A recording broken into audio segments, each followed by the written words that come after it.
કે જ્યાં ચૂંટણીમાં જીતની વિવાદિત ઉજવણી ચર્ચાનો વિષય બની। ચૂંટણી પરિણામો બાદ લોરેન્સ બિશ્નોઈના પોસ્ટર સાથે ઉજવણી કરવામાં આવી, જ્યાં જીતના ઉમેદવારને વધાવવા લોરેન્સ બિશ્નોઈના પોસ્ટર ફરકાવવામાં આવ્યા। પોલીસના ધ્યાને આ મામલો આવતા તેમણે કાર્યવાહી હાથ ધરી છે। પોલીસે પોસ્ટર દર્શાવનારા બે લોકોની આ મામલે અટકાયત કરી છે। આ પોસ્ટર આપ જોઈ રહ્યા છો, લોરેન્સ બિશ્નોઈના પોસ્ટર સાથે અહીં ઉજવણી કરવામાં આવી રહી છે, જ્યાં વોર્ડ નંબર 4ના ભાજપના ઉમેદવારની જીતમાં આ પ્રકારે લોરેન્સ બિશ્નોઈના પોસ્ટર દર્શાવાયા અને જે પોસ્ટર જે લોકોના હાથમાં છે એવા બે લોકોને લઈને હવે પૂછતાછ કરવામાં આવી રહી છે। વધુ વિગતે વાત કરવા જોડાઈ રહ્યા છે ટીવીના સંવાદદાતા ધર્મેન્દ્ર કપાસી। ધર્મેન્દ્ર, આ પોસ્ટર્સ આખરે ઘણા જ ચોંકાવનારી બાબત લાગી રહી છે, આ મામલે શું કાર્યવાહી હાલ થઈ છે?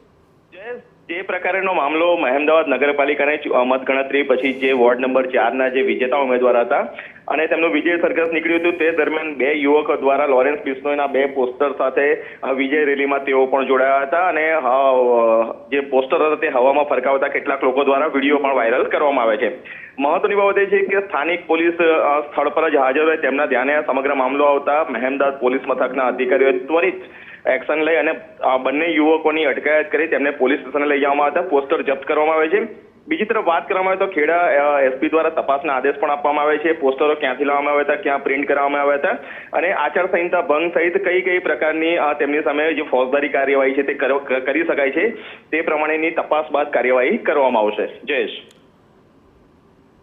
આભાર ધર્મેન્દ્ર। તમામ ગતિવિધિઓ પર આપ નજર રાખતા રહેજો। તો ખેડા એસપીએ આ સમગ્ર મામલે તપાસના આદેશ આપી દીધા છે અને લોરેન્સ બિશ્નોઈના આ જે બે પોસ્ટર્સ આપ જોઈ રહ્યા છો તે હવામાં ફરકાવનાર બંને વ્યક્તિઓની પકડી પાડવામાં આવ્યા છે અને આ પોસ્ટર્સ ક્યાં છપાયા અને આ રીતે પોસ્ટર લેવડા પાછળ તેમનો શું ઈરાદો હતો તેને લઈને હવે તેની પૂછતાછ પણ કરવામાં આવી રહી છે અને તેમની સામે ફોજદારી કાર્યવાહી પણ થશે તેવું ખેડા એસપીનું કહેવું છે। પરંતુ ઉજવણીના ઉન્માદમાં આ પ્રકારે લોરેન્સ બિશ્નોઈના પોસ્ટર્સ ફરકાવવામાં આવ્યા હતા। વોર્ડ નંબર 4માં આ ઘટના ઘટી કે જ્યાં વિજયના ઉન્માદમાં લોરેન્સ બિશ્નોઈના પોસ્ટર્સ ફરકાવાયા।